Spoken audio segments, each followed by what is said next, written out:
Welcome to the Deep Dive, the place where we don't just scratch the surface, but plunge right into the complex source material to give you the context and, the critical nuggets you need to navigate the information landscape. And today we're taking a truly revealing look behind the curtain. We really are, not just of entertainment media, but of the very digital foundation we all live on now. It's a critical convergence point today, I think, because we're unpacking a really powerful thesis. That the deliberate technical creation of reality in entertainment, Right. be it through meticulous editing or psychological manipulation, it's functionally identical to the structural challenges we face with digital safety and accountability online. That is a fascinating connection, and it's why our sources today are so compelling. We've got these deep dives into the technical choreography of reality TV editors, revealing exactly how they stitch together brand new narratives. And we are juxtaposing that with a critical analysis of the moral costs, borne by participants and the industry itself. And crucially, we are synthesizing findings from a high-stakes government report, specifically an Australian parliamentary inquiry into online safety and digital platforms. And the parallel is stark, isn't it? It's so stark. Whether the goal is manufacturing drama for ratings or maximizing engagement for advertising revenue, the mechanisms that they rely on exploiting human vulnerability. Our mission today is singular, really, to understand the technical secrets of constructed reality, everything from the frankenbite to the villain algorithm, and synthesize the most urgent proposed solutions, both educational and regulatory, aimed at improving digital safety and literacy across all ages. Yeah.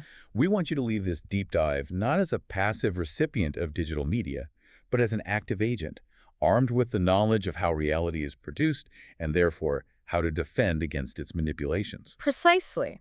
To be a well-informed digital citizen, you first have to understand the playbook of those who seek to control the narrative, whether they're network executives or platform designers. Okay, let's unpack this and start with what might be the single most technically, sinister tool in any non-scripted post-production editor's toolkit. The frankenbite. The name itself tells the story, doesn't it? It really does. It combines soundbite with Frankenstein, and you immediately get this image of a creature stitched together from, disparate dead pieces. And the editor is the mad scientist. The editor is absolutely the mad scientist constructing a narrative that never existed in the raw footage. And we should be clear, this isn't just about cutting out a pause or an Oh, not at all. It is the sophisticated assembly of words, phrases, or even just tiny speech fragments that were spoken hours, days, or even weeks apart. Or in completely different contexts. Completely different contexts. They're cobbled together seamlessly to create a brand new sentence, a new thought, a character confession. Yeah. The goal is always the same. Make the characters say what the producers need for the narrative. Right. And often that means reversing their original meaning entirely. And the ethical compromise there is just. It's immediate and total. Absolutely. Take the simple but devastating example of reversing desire. Let's say a contestant stated firmly in their interview, "I never wanted that job, it wasn't for me." Okay. An editor can just remove the word never and simply lop off the ed sound from wanted. Just that tiny sound. Just that tiny sound. And suddenly, the recorded voice, which has not been artificially generated, states, "I want that job." The character's internal truth is completely erased by a few milliseconds of audio subtraction. And the deceit becomes even more subtle when they're altering context, especially around social standing. Yes. One source detailed a hypothetical where a speaker said, "Sally is my best friend out of all the teachers here." So that's a comment about a peer relationship. A personal relationship. Exactly. But if the editor needs Sally to look like a high achiever or a favorite of the administration, they can just remove friend out of all the... And clip the final S from teachers. And clip the S. Yeah. And the audio then reads, "Sally is my best teacher here." It radically changes the dynamic from personal affection to a professional ranking. This isn't entertainment. I mean, this is character assassination via waveform manipulation. And it's the technical wizardry required to make this seamless fake sell that truly stands out in the sources. This isn't about using some inexpensive software. This involves highly trained professionals diving deep into the technical subcomponents of the footage. Right. They are going beyond simple frame-accurate cutting, which is already pretty precise. Way beyond. Editors talk about getting really detailed with the keyframes and the waveforms. They're zooming in so tightly on the audio track that they are looking at the shape of the sound itself. And keyframes, in this context, allow for subframe accuracy. What that means is the edit points can be infinitely more precise than the standard 24 or 30 frames per second of video. Which lets them carve out a single consonant or breath with, like, surgical precision. And that surgical precision is necessary because sound is continuous. If you just cut cleanly, the splice is audibly jarring. You'd hear it immediately. So how do they blend it? They use these micro techniques. The standard procedure noted in the sources involves a very short, like 1 frame fade at the end of the first clip. Okay, just 1 frame. 1 frame. Immediately followed by a 2 to 4 frame dissolve, which is essentially a crossfade, applied between the two stitched clips. And that microscopic dissolve is what masks the break in the waveform. It tricks the ear into perceiving a continuous, natural flow of sound. It's incredibly subtle. But the truly advanced layer of this realism is the manipulation of pacing. Our brains are so good at recognizing the natural rhythm of speech. They are.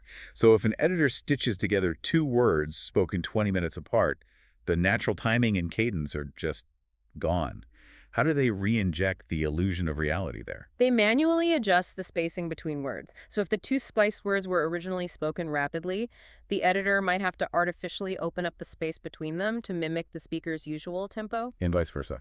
And conversely, if the speaker was talking slowly during the original recording, the editor might have to close the space between the newly edited words. And they have to place breaths where you'd expect them. Exactly.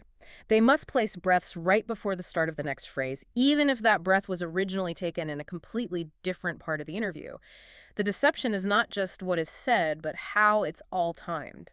The next layer of deception focuses entirely on audio realism.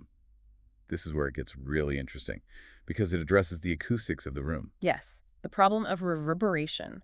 Every room, from a padded interview booth to a cavernous dining hall, has a unique acoustic signature. A sound fingerprint. A sound fingerprint. If an editor cuts a word short, say, they need applause, but the subject finished the sentence with applause for the winner, and they chop off that last part. The word applause will sound jarringly upcut. Right, because the natural decay of the sound in that specific room is suddenly missing.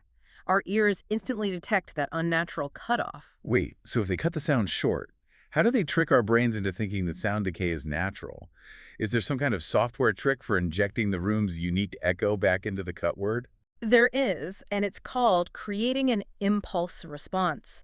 This is a highly specialized audio technique. Okay. The editor searches the footage for any short, loud sound from that same room, maybe a single clap, a door closing, a short exclamation, anything. And that sound contains the unique fingerprint of the room's echo pattern. Exactly. The editor then exports that signature, creates a digital model of the impulse response, and applies that specific room decay effect to the cut audio clip. So the manipulated word rings out with the exact same natural acoustics, even though it was prematurely chopped. It is auditory cloning.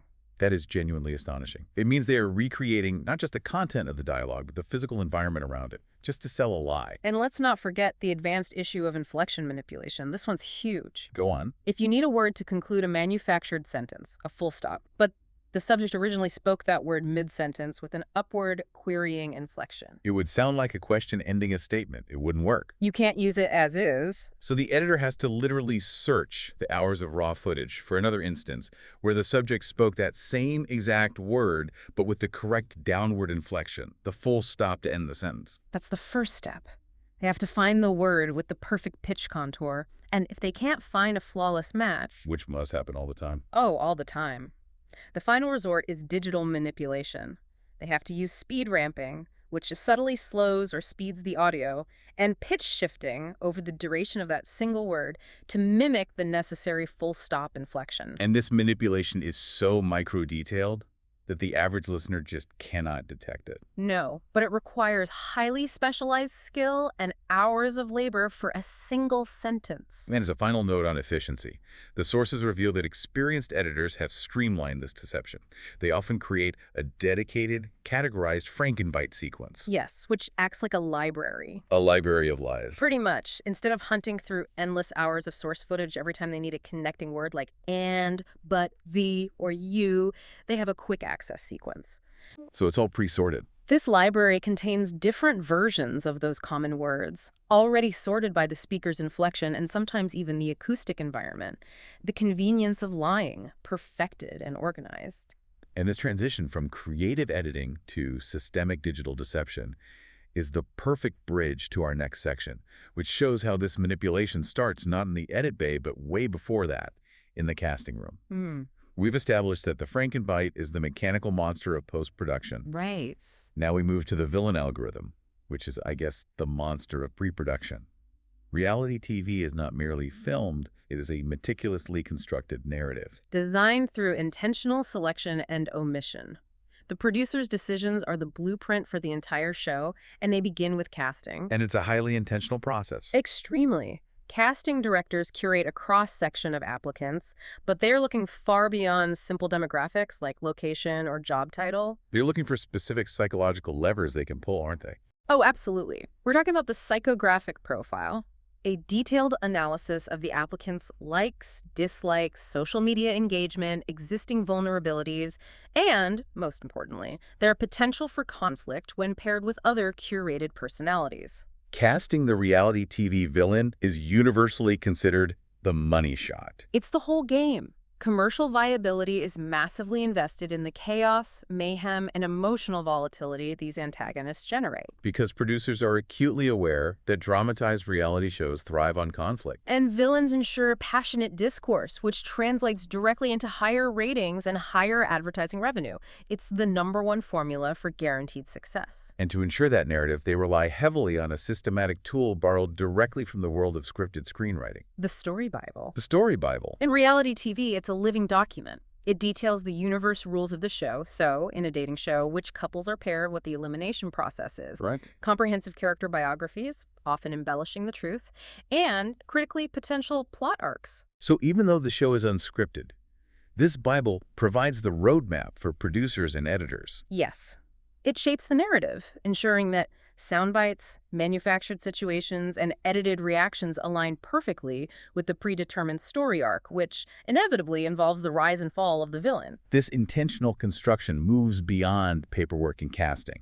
It requires actively manufacturing an environment designed to provoke stress, distress, and conflict. This is the psychology of the pressure cooker. And it's where the ethical costs of this industry just skyrocket. Exactly. The production conditions are not neutral. They are systematically engineered to create emotionally volatile situations ripe for exploitation and high ratings. And the source material, including insider accounts from dating shows, details several mechanisms designed specifically to induce exhaustion, confusion, and stress. The goal is to compromise the participants' executive function, their ability to think clearly. Let's break down those stressors. Yeah. First, the severe physical deprivation. Participants routinely worked up to 20-hour workdays. Meals and sleep breaks were restricted and inadequate. One source noted a participant on a popular dating show lost 15 pounds in just 2 weeks. Which indicates severe caloric and hydration deprivation. Yeah. And the production knows that extreme fatigue drastically lowers emotional regulation and stress tolerance. When you're exhausted, you're irritable. You're prone to outbursts, and your ability to regulate emotional responses is compromised. You become easier to manipulate and exploit for drama. Then there's the lack of autonomy and the systematic social isolation. Phones, money, and keys to their hotel rooms or rooms were confiscated. Why is that specific mechanism so crucial for the producers? It creates total reliance on the production team. You're trapped. Without external contact, without keys, without money, the participants are effectively captive. This increases distress. It forces them to internalize the conflict of the show as their entire reality. And it makes them dependent on the producers for everything. For basic needs, including emotional validation. Furthermore, the lack of natural sunlight exposure makes it difficult to track time, contributing to extreme temporal disorientation and further eroding executive function. So emotional breakdowns become not just inevitable, but structurally guaranteed. Absolutely. And finally, the forced conflict, which often involves substance manipulation. Alcohol. Producers are instructed to ensure a continuous supply of alcohol, often served on an empty stomach due to restricted meal times. This guarantees uninhibited outbursts and loss of self-control. Beyond the alcohol, producers are directly leading conflicts. They're manufacturing rivalries. In certain shows, participants have reported being actively coaxed into misbehaving for ratings or even coerced into staying in toxic, emotionally damaging relationships. Just because those relationships provided the most compelling plot arcs for the show Bible. Yes, it creates what one participant vividly described as a giant pressure cooker environment of manufactured situations, conversation, relationships, and all that. This intense systemic psychological manipulation leads us straight into the moral condemnation the industry faces, what the sources call the taint of dirty work. The workers, the editors, producers, and showrunners, they know that the product they create is widely criticized as exploitative, harmful, and structurally fake. They absolutely know it. So the question becomes, how do they rationalize continuing to make ethically questionable decisions? How do they sleep at night? Right. They rely on specific identity work strategies to justify their actions and maintain a positive self-image despite the moral taint. And the fundamental pressure, as one executive noted, is always the commercial demand, the financial bottom line. Let's start with the first strategy, distancing.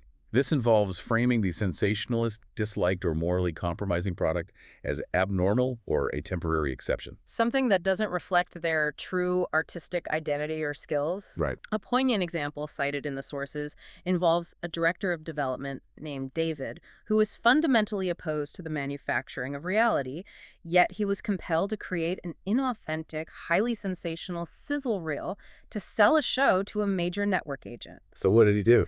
To preserve his self-identity, he stated to his colleagues that he felt like a fraud, maintaining, "I hate fake, I'll put that on my tombstone." Yet he still directed his employees to make the video as outrageous as possible to meet commercial demands. So he framed the unethical task as a necessary compromise. Yes, due to his role as an employee or salesman, separating the action from his true artistic self. So they maintained their identity by claiming, I'm a good, authentic producer, but I have to do this bad thing because my boss, the network, the money requires it. It's a compartmentalization strategy. Exactly. What's the second strategy? The second strategy is even more complex, and that's evaluative tweaking. Evaluative tweaking. Yeah. This involves subjectively redefining terms, specifically the word real, to justify the compromises that were made. They're literally moving the goalposts for authenticity. This is where the mental gymnastics really come into play. A producer might argue that, yes, a scene was staged, the fight was manufactured, the conversation was fed to the participants by the crew, but The character's subsequent reaction, the genuine emotional breakdown, the tears, the look of betrayal, that was authentic. and because the payoff, the genuine emotional response, was real, they rationalized that the preceding stage scene was acceptable. And therefore, they conclude the moment, in totality, was real enough for television. It's incredible. Or consider the example of a pitch reel for floral designers, where the producer staged a contrived scenario where a bride demanded an elaborate centerpiece at the last minute. Right, a classic reality TV moment. The justification. The producer claimed that because he didn't manufacture the centerpiece's actual design and construction, the skill displayed was real, the staging of the contrived meeting was justifiable. So the designer's skill was real, but the dramatic situation that elicited it was completely fake. He's selectively defining which component of reality counts. This self-deception allows them to feel they are still prioritizing authenticity, even in a faked scenario. But the severe cost of this dirty work cannot be tweaked away. For the participants, the consequences are horrific. Misrepresented, mocked, and subjected to intense public shaming and harassment. The data is shocking, and we need to give it the gravity it deserves.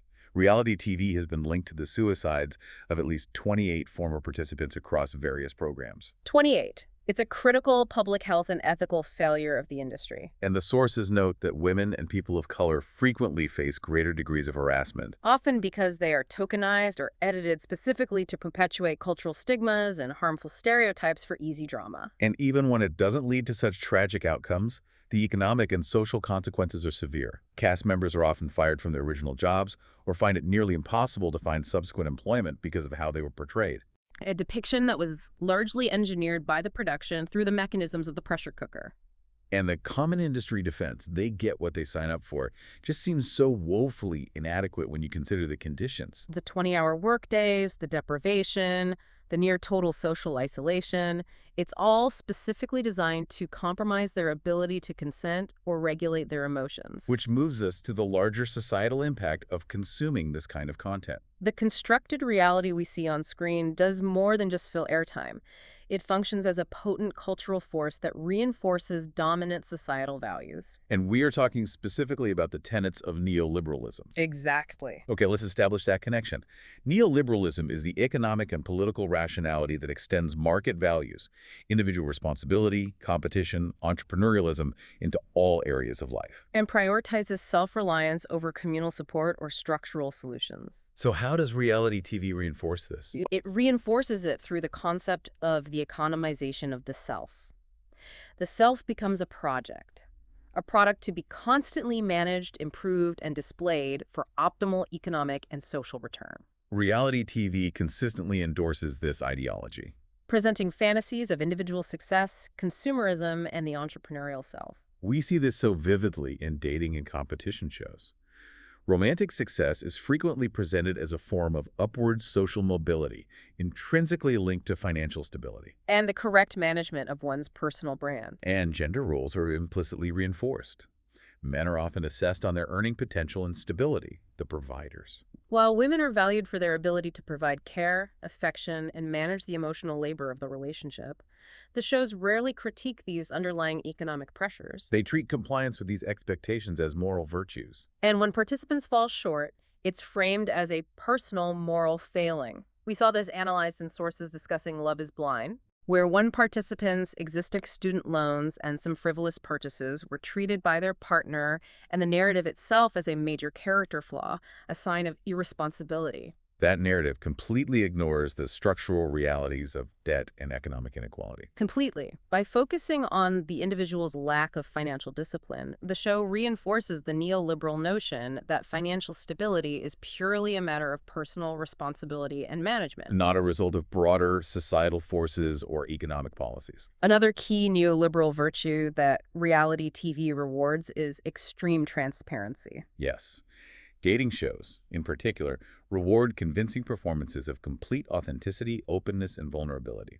The shows perpetuate the trope that total transparency is a prerequisite for a romantic partnership. Participants are rewarded for opening up and being real, thereby turning their emotional labor and intimate life into an asset. An asset to be displayed, managed, and consumed by the audience. Ex- Now, let's pivot to how the audience engages with this, because it's often deeply critical, leading to the rise of anti-fandom and the phenomenon known as hate watching. Hate watching is fascinating. It's the practice of consuming media specifically for the derived pleasure of criticizing, mocking, or expressing disgust at its failures. Its failures, its absurdities, its annoying characters.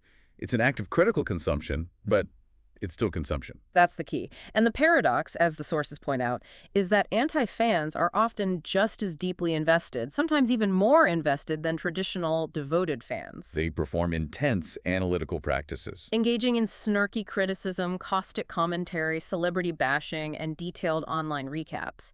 They form online communities precisely to establish camaraderie based on their shared disgust. It's a way of confirming their superior taste and intelligence, right? Absolutely. By meticulously dissecting the show's failures, they signal to their peers that they are not fooled by the shallow manufactured content. But this deep engagement still fuels the show's success, which leads to the crucial influence paradox. Right. What exactly is the influence paradox in this context? Research suggests that for the individual hate watcher, approaching the content with a critical, cynical disposition may lessen their susceptibility to the positive influence of like celebrities or the adoption of specific commercial trends. They feel protected by their critical distance. Yes. However, general correlation studies paint a different, broader picture.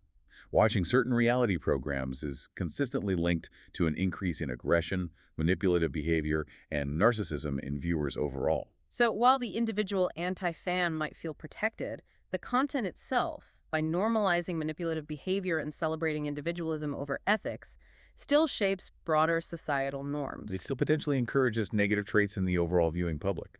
The emotional distance doesn't cleanse the public sphere. Correct. And this brings us to the ultimate corporate exploitation of all that engagement, the mechanism of communicative capitalism. Okay, let's define that.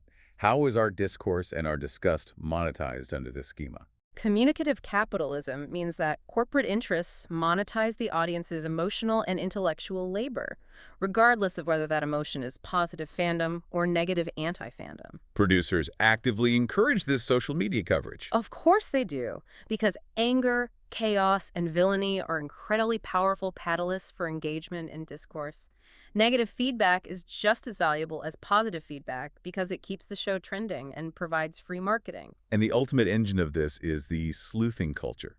Tell us how that feedback loop works. The cycle starts when viewers, fueled by their emotional investment, actively sleuth online.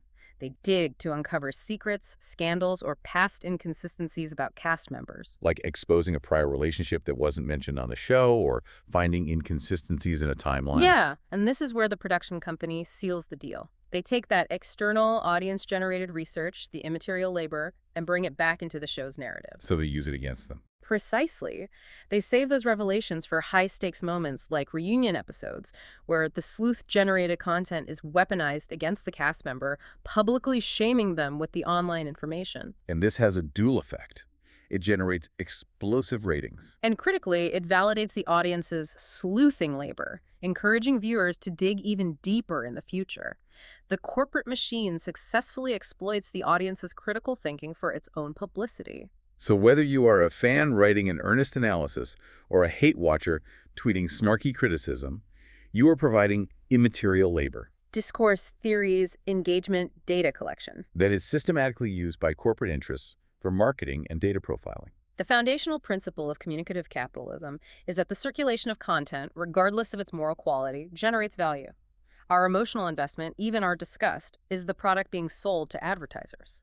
This systemic manipulation, whether for reality TV ratings or platform engagement, necessitates a critical shift toward digital safety and accountability. Which brings us to the policy recommendations, drawing heavily on that parliamentary inquiry that examined how to protect citizens in this constructed digital world. And the consensus in that report is clear.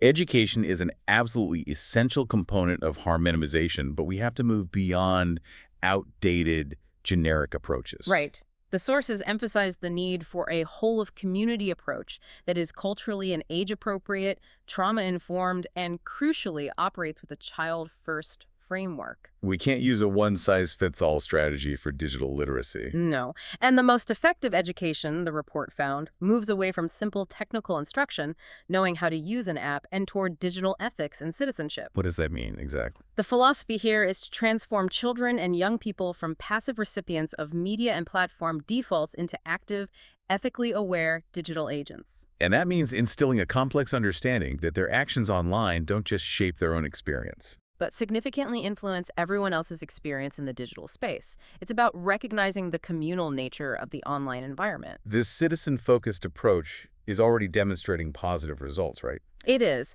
One data point cited noted that 9 out of 10 Australian teens deliberately choose positive online behaviors.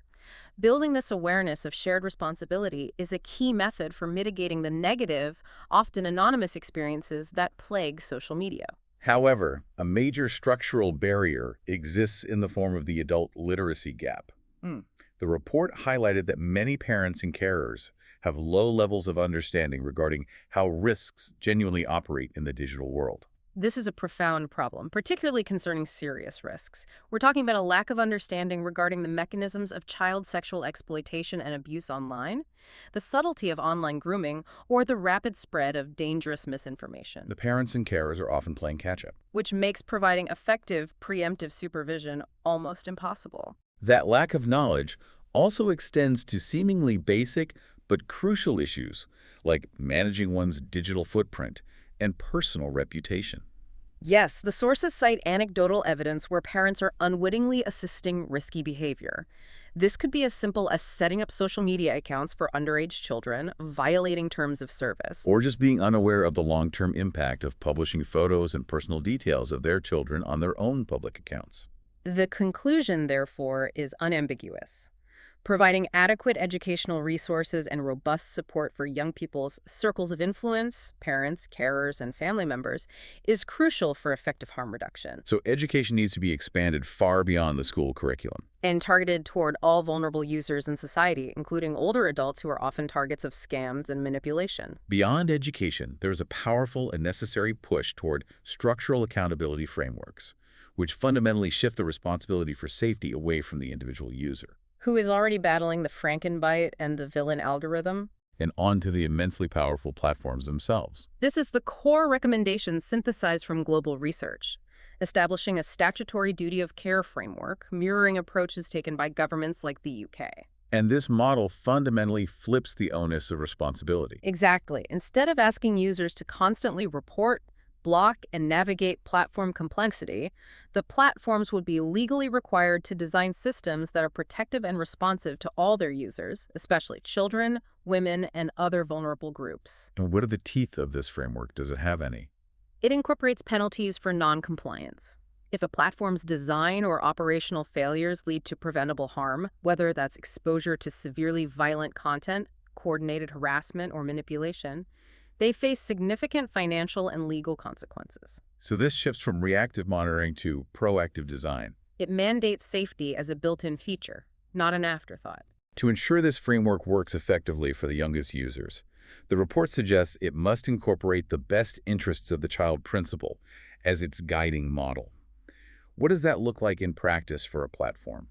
It means platforms must place the child's well-being at the absolute forefront when designing every new product, feature, or service update. Which could mandate things like default age verification. Yes, ensuring maximum privacy settings are the default and actively filtering or restricting content known to be developmentally harmful, rather than requiring the child or parent to manually navigate complex safety settings.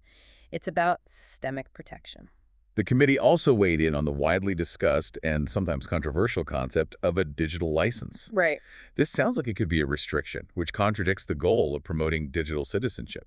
That's why the nuance here is so important. The committee explicitly does not support making the digital license mandatory for internet access. It's not a restriction on rights. Okay, so what is it then? Instead, they endorse the concept as a targeted educational tool, much like how children in school might earn a pen license once they demonstrate the skills to use a pen responsibly. So it's a formalized mechanism for teaching and recognizing competency. Exactly. It's aimed at teaching school-aged children essential, structured digital literacy skills, safe posting practices, recognizing manipulation, protecting personal data, and awarding the license as an acknowledgement of learned citizenship. Reinforcing positive behavior without restricting access for those who haven't earned it yet. Precisely. Finally, we must address the most immediate and critical flaw found in the system, the foundational awareness gap. The report emphasized that huge sections of the community are simply unaware of the powers and functions of existing regulatory bodies designed to help them. This lack of knowledge is an urgent matter that undermines the existing safety net. The e-safety commissioner, for example, has powerful capabilities to compel the removal of harmful content. Especially non-consensual sharing of intimate images or serious cyberbullying. But if people don't know the e-safety commissioner exists or how to utilize the reporting mechanisms, those powers are effectively nullified. Or organizations like ScamWatch or the ACCCE people only seek them out after they've been victimized. Right. Rectifying this lack of public awareness is a fundamental, immediate step needed to ensure that the public can defend itself against the digital manipulations we've discussed today. So this deep dive has really woven together two parallel realities. It has. On one side, we saw the highly technical and psychologically engineered manipulation used in the world of entertainment. The subframe-accurate frankenbite, the pressure cooker, the villain algorithm. All designed to manufacture emotion for maximum commercial profit. And on the other, we see that the exact same logic of manufactured, emotionally charged engagement drives online platforms under the schema of communicative capitalism. In both cases, the moral and mental health costs to the human subjects, whether they're reality TV participants or everyday digital citizens, are real, severe, and often hidden behind a veneer of entertainment or convenience. The accountability, therefore, must be structural. We need platform regulation via a formal statutory duty of care framework to ensure safety is fundamentally baked into the technology. Making platforms proactively protective. But simultaneously, we need aggressive, community-wide digital literacy efforts for adults and children alike. We have to know the production secrets to adequately defend ourselves. It forces us to reflect again on the producer's dilemma and their constant ethical tightrope walk. We saw how production companies justify making morally questionable content by tweaking the definition of real. Claiming that their job is simply to be entertaining, even if it perpetuates harmful stereotypes or results in participant distress. That justification pushes the responsibility back onto the consumer. And that leads us directly to the final provocative thought for you, the listener, as you solidify your role as an informed digital citizen. If, as some executives claim, savvy audiences don't care whether or not they're misleading as long as they are entertaining, what personal and ethical responsibility do we bear when our continuous engagement Even when our intent is purely to hate watch and criticize. generates the profit that financially rewards and incentivizes this deep and dangerous manipulation of reality? Every click, every comment, every minute of screen time is a contribution to that economic system. Understanding that link is the ultimate challenge of modern digital citizenship. Thank you for joining us for this deep dive into the constructed reality of our digital world. We'll see you next time.